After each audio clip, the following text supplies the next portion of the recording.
चलो हम चलते हैं भाई। पहले पीसीएस का योद्धा यूपी पीसीएस जो परीक्षाएं टली हैं, पहले हम उन पे करंट को अफेयर डेली जो होता है करंट आपको मिलेगा, ठीक है।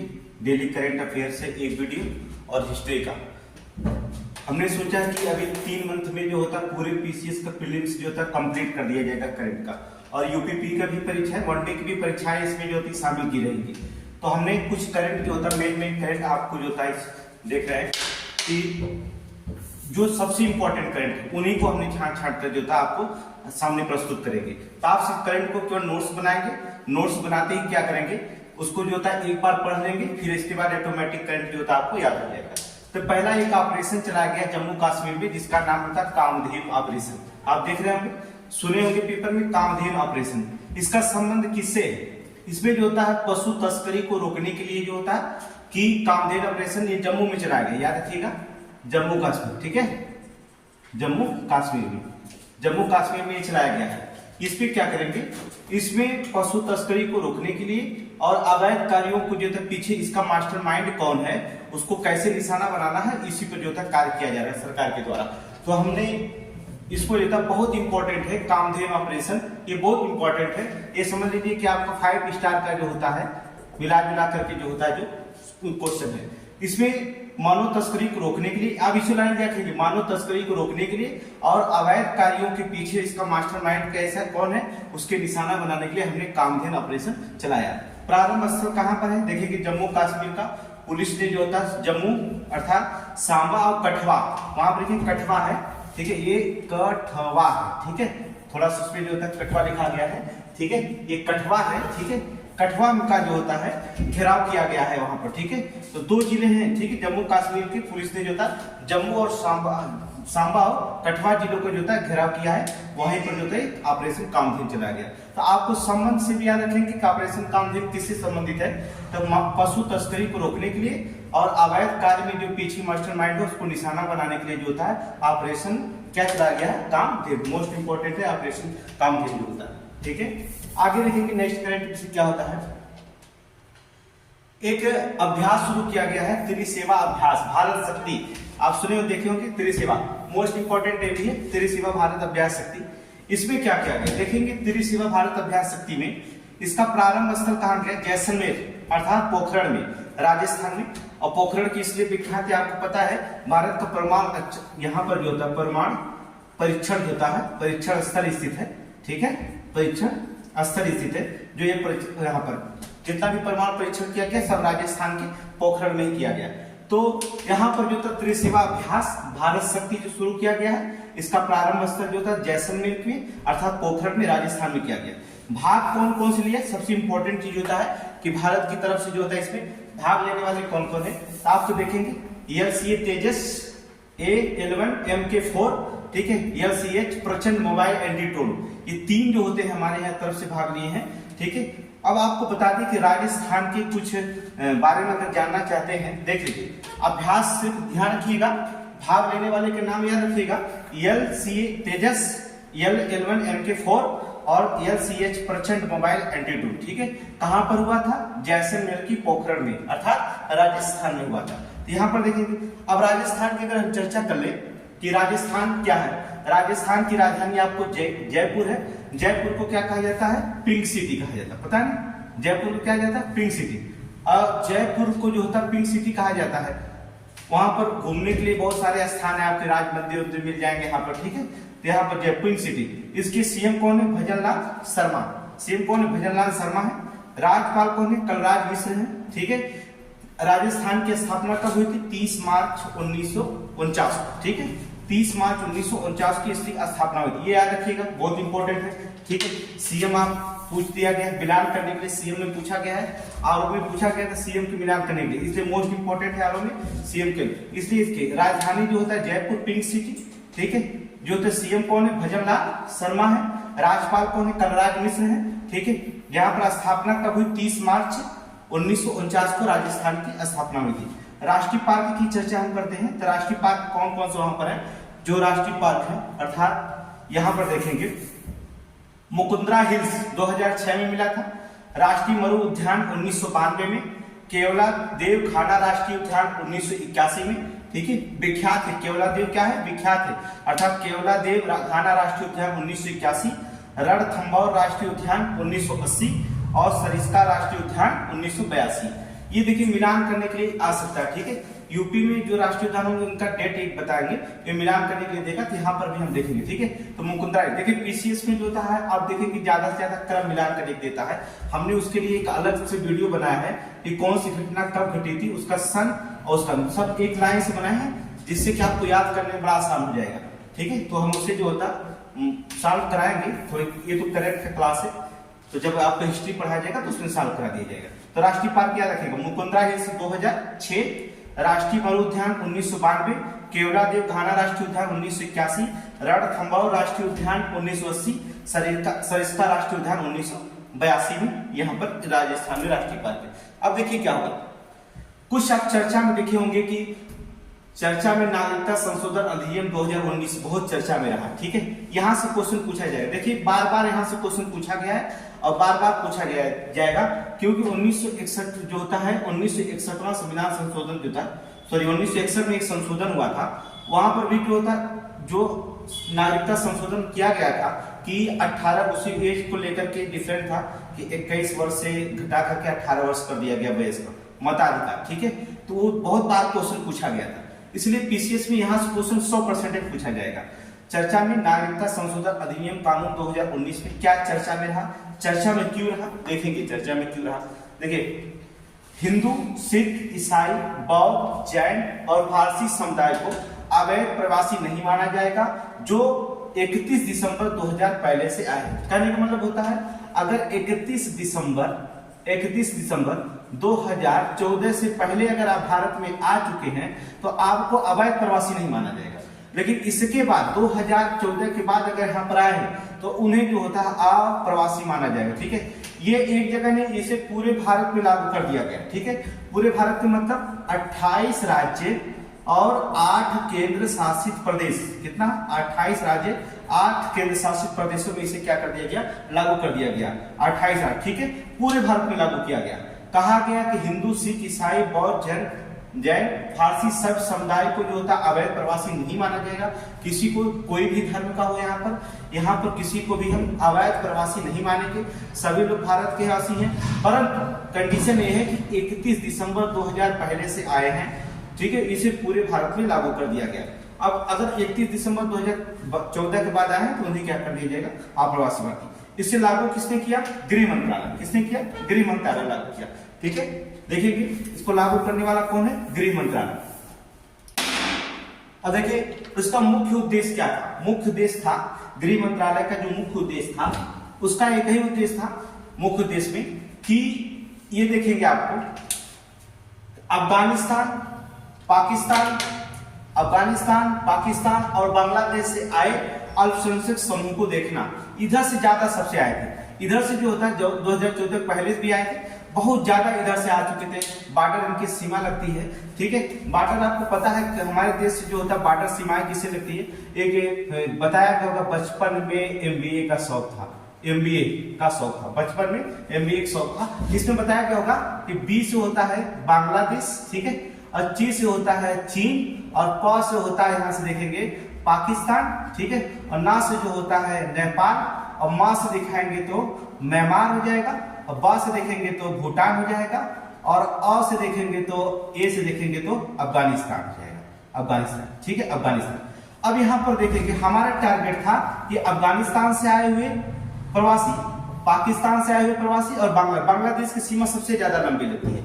इसे बांग्लादेश के, पाकिस्तान के और अफगानिस्तान से आए हुए जितने भी शरणार्थी हैं अल्पसंख्यक समूह के, वो 2014 के बाद यहाँ पर जो थे बिना कागज पत्र के, बिना वैसे घुसपैठिए के रूप में आ चुके हैं, उन्हें किसी तरह से हमें क्या करना, बाहर निकालना, इसलिए हमें इसमें कानून को संशोधन करना पड़ा, ठीक है। तो मुख्य उद्देश्य था हमारा, 3 देश का मुख्य उद्देश्य रखे गए हैं, कौन को, हम इन्हें नागरिकता नहीं दे सकते, ठीक है, इन्हें नागरिकता देने का प्रतिबंध, इन्हें नागरिकता हम नहीं दे सकते। किसको, अफगानिस्तान, पाकिस्तान, बांग्लादेश से आए हुए किसी भी अल्पसंख्यक को जो होता हम नागरिकता देने का प्रावधान हमारे संविधान से बता दिया गया। इतिहास क्या रहा है देखते हैं। देखिए इतिहास की बात करें कि नागरिकता के संबंध में पहली बार कोई संशोधन नहीं हो रहा है, नागरिकता के लेकर के बहुत बार संशोधन किया गया संविधान में। ये कोई पहला संशोधन नहीं है कि ये संशोधन किया गया है। नागरिकता को लेकर के बहुत बार जो होते कानून जो था संशोधन किया गया संसद में, और हमने बताया कि आर्टिकल 11 के तहत जो होता है नागरिकता पे कानून बनाने का अधिकार सिर्फ संसद को, ठीक है। संसद चाहेगी तो नागरिकता कैसे बनाना है वो बना सकती है, केवल संसद को अधिकार दिया गया, ठीक है।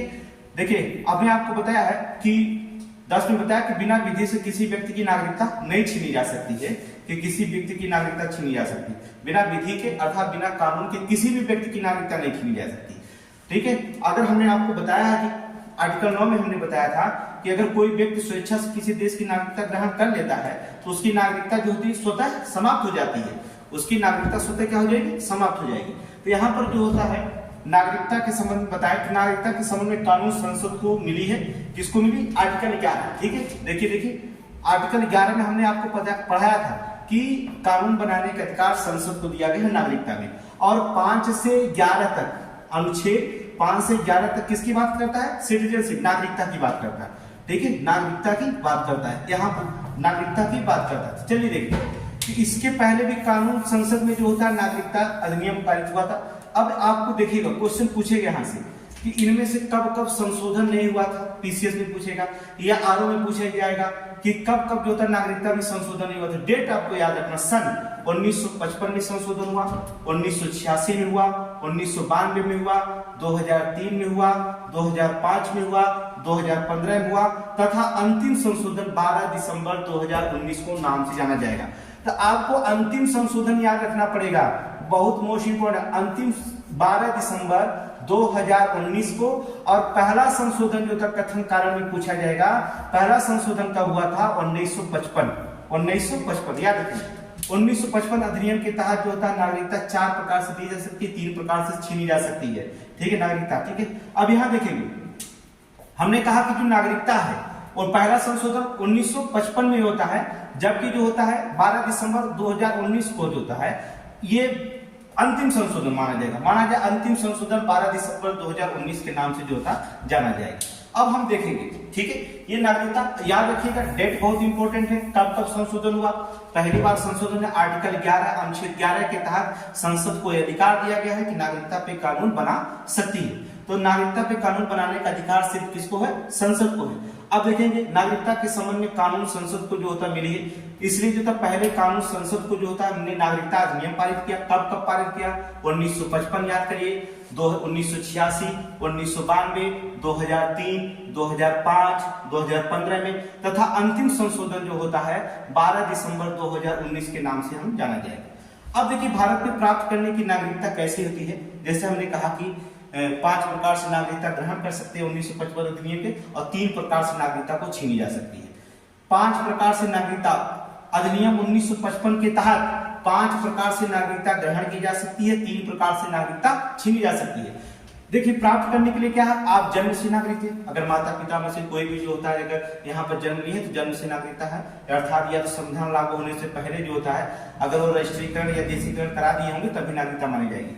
वंश से, ठीक है, दादा पूर्वज हमारे यहाँ के नागरिक है, पंजीकरण के द्वारा, देशीकरण के द्वारा और क्षेत्र के समावेशी के द्वारा, ये 5 तरह से नागरिकता को हम ग्रहण कर सकते हैं। इनके बारे में एक एक लाइन का हम चर्चा करेंगे, लेकिन ये भी करंट में नहीं बल्कि संविधान जब पढ़ाएंगे तो वहां पर जो तक बताएंगे कि देशीकरण के द्वारा नागरिकता, या तो ये नागरिकता संबंधित वीडियो आप देख लेंगे, वीडियो पढ़ा है, ठीक है, आप प्ले लिस्ट में जाकर के नागरिकता संबंधी कैसे ग्रहण की जा सकती, कैसे छीनी जा सकती, पूरी वीडियो पढ़ा है, वहां पर आप जाकर के देख लेंगे। अब हम यहाँ पर करंट की क्लास ले रहे हैं, इसलिए हम करंट पर ही ज्यादा फोकस करेंगे, ठीक है, यहाँ पर करंट पे ही ज्यादा फोकस किया जाएगा। चलिए ठीक, आगे देखिए यह अधिनियम जो होता है 6वीं अनुसूची में 4 राज्यों पर लागू नहीं होगा। अब आपको देखिएगा संविधान में 6वीं अनुसूची में कौन कौन से 4 राज्य हैं, आप कमेंट में हमको बताइएगा, कमेंट में आप हमें बताइएगा वो 4 राज्य कौन है, क्योंकि हमने 3 बार पढ़ाया है, ठीक है, हमने संविधान पढ़ाते समय 3 बार पढ़ाया है, उसको आप कमेंट में बताइएगा वो कौन से 4 राज्य हैं जिस पर जो होता है 6वीं अनुसूची में शामिल है, उन पर ये कानून लागू नहीं किया जाएगा। अगला कहता है Arunachal Pradesh, Nagaland, Mizoram, ILP inner line जो होता है, 2 बार हो गया, लाइन जो होता है परमिट की आवश्यकता होती है वहीं पर भी वहां भी लागू नहीं होगा, जहां ये परमिट की आवश्यकता होती है वहां पर भी इसे लागू नहीं किया जाएगा, अर्थात अरुणाचल प्रदेश, नागालैंड, मिजोरम और ILP इनर लाइन जो होती है जहां परमिट की आवश्यकता होगी वहां पर भी ये कानून लागू नहीं किया जाएगा। तो ये मोस्ट इंपॉर्टेंट है। आप 4 राज्यों का नाम 6वीं अनुसूची में शामिल हुए, पहले इसको आप बताइएगा, ठीक है। ये देखिए ये वनडे एग्जाम का सबसे मोस्ट इंपॉर्टेंट और पीसीएस का भी एग्जाम में इंपॉर्टेंट होता है। अगला है राष्ट्रीय डॉल्फिन अनुसंधान केंद्र का उद्घाटन। देखेंगे राष्ट्रीय डॉल्फिन अनुसंधान केंद्र का उद्घाटन किया गया। उद्घाटन स्थल कहाँ है? पटना में, अर्थात बिहार।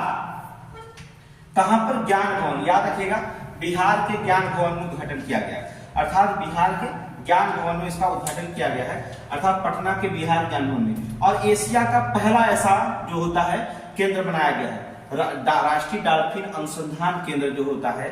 डॉल्फिन जानते हैं गंगा नदी में ज्यादा पाई जाती है। कहाँ? गंगा नदी में, जो गंगा नदी को स्वच्छ रखती है, ठीक है। डॉल्फिन जो होता है गंगा नदी को क्या करती है? स्वच्छ करती है, वो स्वच्छता के प्रतीक कहा जाता है, मान ये रखी गई है।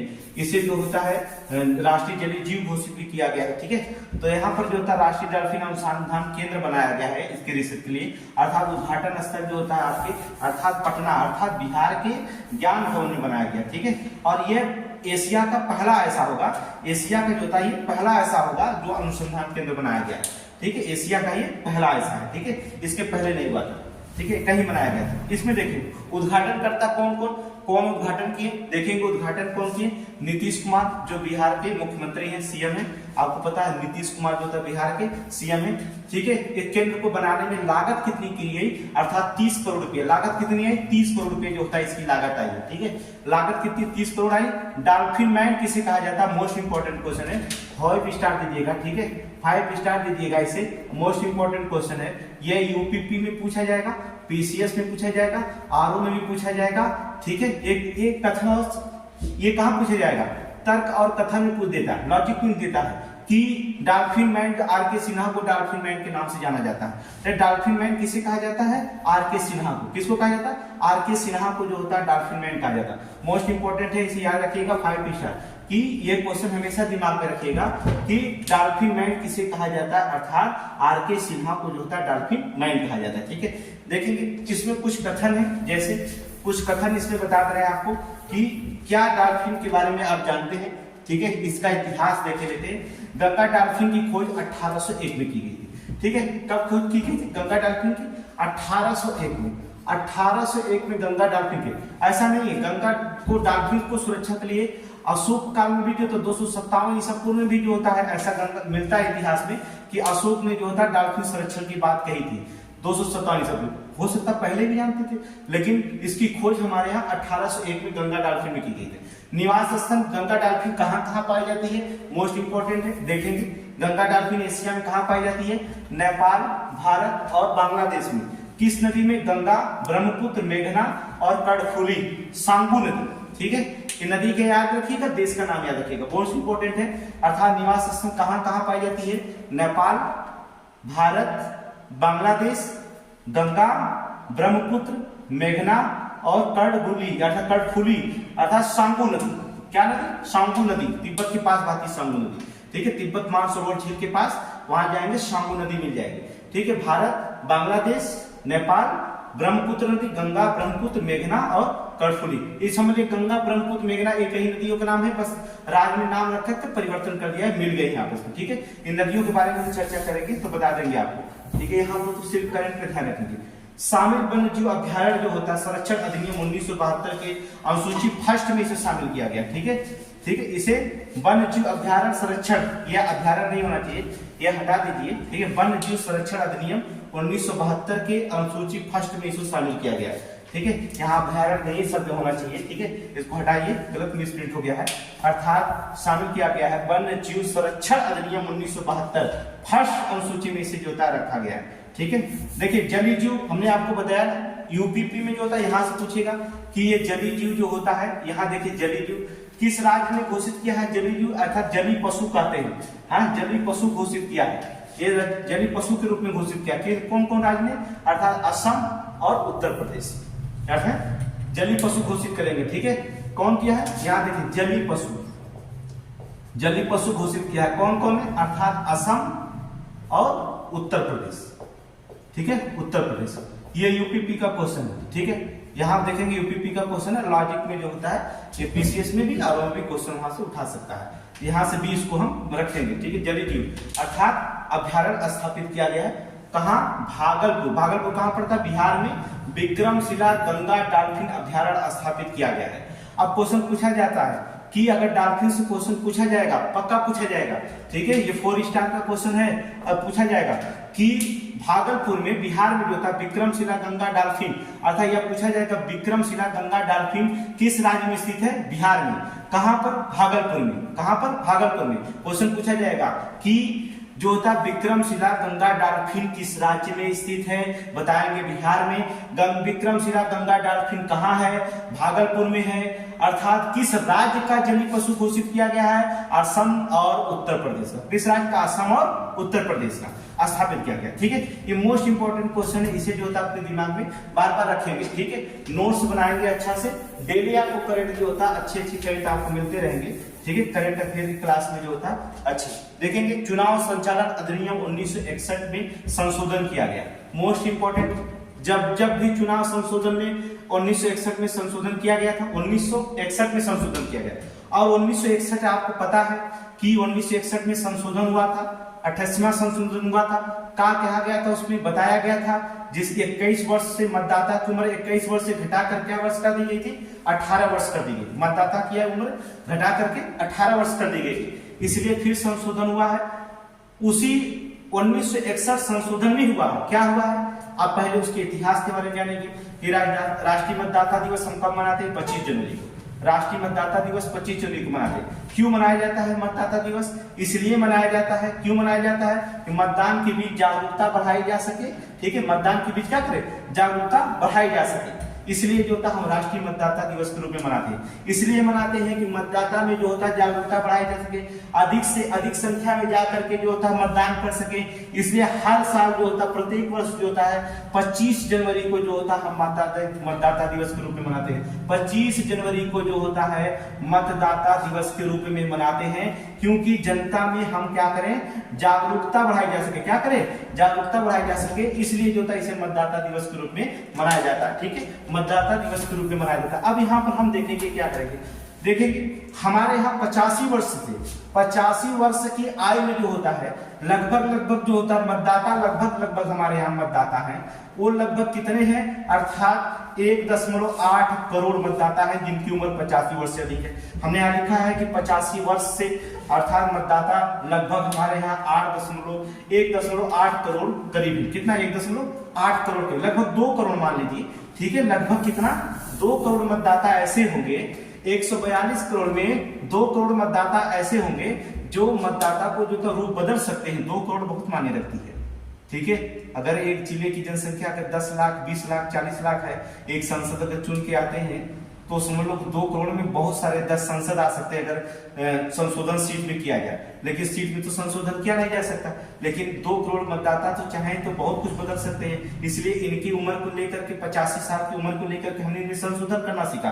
क्या किया हमने? क्या किया? 1.8 करोड़ के जो करीब हैं इसमें हमने संशोधन क्या किया? पहले संशोधन हम 2019 में किए थे। क्या किए थे?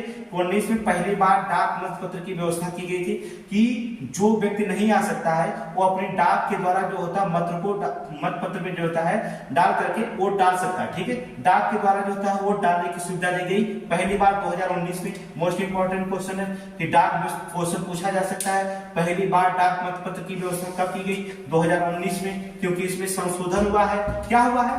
नागरिकता संशोधन हुआ। 1961 में संशोधन हुआ है, और जब 1961 में संशोधन हुआ है तो जाहिर सी बात है कि नागरिकता से क्वेश्चन पूछा जाएगा कि जितनी बार संशोधन हुआ है उतनी बार नागरिकता से क्वेश्चन पूछा गया है। इसलिए मैं कह रहा हूं जितनी बार नागरिकता में संशोधन होगा उतनी बार क्वेश्चन पूछा जाएगा। सारे क्वेश्चन इंपॉर्टेंट है। 2019 में जो होता है पहली बार डाक पत्र के द्वारा व्यवस्था की गई थी, बुजुर्ग या कोई व्यक्ति हो जो डाक के द्वारा वोट डाल सकता है। संशोधन क्या किया गया है? यहाँ पे देखिए क्या संशोधन हुआ, देख लीजिए। संशोधन हमने क्या करा? संशोधन किया गया वरिष्ठ नागरिकों के डाक मतदान सुविधा का लाभ उठाने के लिए न्यूनतम आयु से बढ़ाकर 85 वर्ष कर दिया गया। बस याद रखिएगा आयु 80 वर्ष से बढ़ा करके कितना कर दिया गया? 80 वर्ष से बढ़ा करके इनकी उम्र कितना? 85 वर्ष कर दिया गया है। कितना? 85 वर्ष। मोस्ट इंपोर्टेंट क्वेश्चन है यही याद रखिएगा, बार बार क्वेश्चन पूछा जाएगा। क्यों पूछा जाएगा, इसका एक रीजन होता है। और आरओ और यारो में भी क्वेश्चन पूछा जाएगा। आरओ और यारो में यहां से क्वेश्चन पूछा गया। क्या पूछा जाएगा, क्वेश्चन कैसे बनाएगा, देखिए कैसे बनाएगा। कहेगा 1961 संशोधन अधिनियम के तहत 2019 में न्यूनतम 80 से बढ़ाकर 85 वर्ष कर दिया गया।